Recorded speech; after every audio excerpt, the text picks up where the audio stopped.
High সবাই, কেমন আছো? আশা করছি সবাই ভালো আছো। আবারও একটা ছোট্ট ভিডিও তোমাদের সাথে শেয়ার করি, চলো। আর এটা হচ্ছিল আমার একটা দিদির বিয়েতে, মানে আমার বাবার বন্ধুর মেয়ের বিয়ে ছিল। পাশেই হচ্ছিল বিয়েটা, কিন্তু তাও দেরি হয়ে গেছিলো, অনেকটাই রাত হয়ে গেছিলো। আর আমার শাড়ি মাড়ি সব কিছু পরা হয়ে গেছিলো, শুধু চুলটাই বাঁধা হয়েছিল না।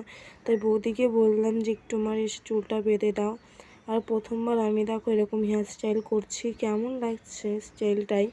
তারপরে দেখো একবারে রেডি হয়ে গেছিলাম, যেহেতু অনেকটা রাত হয়ে গেছিলো। তো চলো একবারে বিয়েবাড়িতে যাওয়া যাক। তবে চলে এসেছিলাম বিয়েবাড়িতে। আর এদিকে এসে আমি আর বোন কটা ছবি তুলে নিয়েছিলাম। আর এটা হচ্ছিল আজকের কনে দিদি, খুব সুন্দর লাগছিল কিন্তু। তারপরে দেখো চলে এসেছিলাম ভেতরে, মণ্ডপটা করা হয়েছিল, তার জন্য এদিকে কিন্তু লোকটা কম ছিল। তারপর চলে এসেছিলাম পকোড়ার স্টলে। তারপরে খেয়ে নিয়েছিলাম ফুচকা। আর ফুচকাতে এতটা লবণ বেশি ছিল, গালটা পুরো ছুলে গেছিলো, কি বলবো। তারপরে বসে পড়েছিলাম খাবারের টেবিলে। প্রথম দিয়ে দিয়েছিল জল, তারপর দিয়ে দিয়েছিল টিস্যু আর হজমোল্লা। প্রথম দেখলাম কোথাও আগে আগে হজমোল্লা দিয়েছে, যাই হোক। তারপর দিয়ে দিয়েছিল ডিমের ভেজিটেবলটা কিন্তু খুব সুন্দর হয়েছিল, আর ডিমটাও কিন্তু অনেকটা দেওয়া ছিল। তারপর দিয়ে দিয়েছিল চিপস। তারপর দিয়ে দিয়েছিল সাদা ভাত। তারপর দিয়ে দিয়েছিল পনির আর ডাল। পনিরটা আমার খুব একটা ভালো লাগে না, যাই হোক। তারপর দিয়ে দিয়েছিল ইঁচড় চিংড়ি।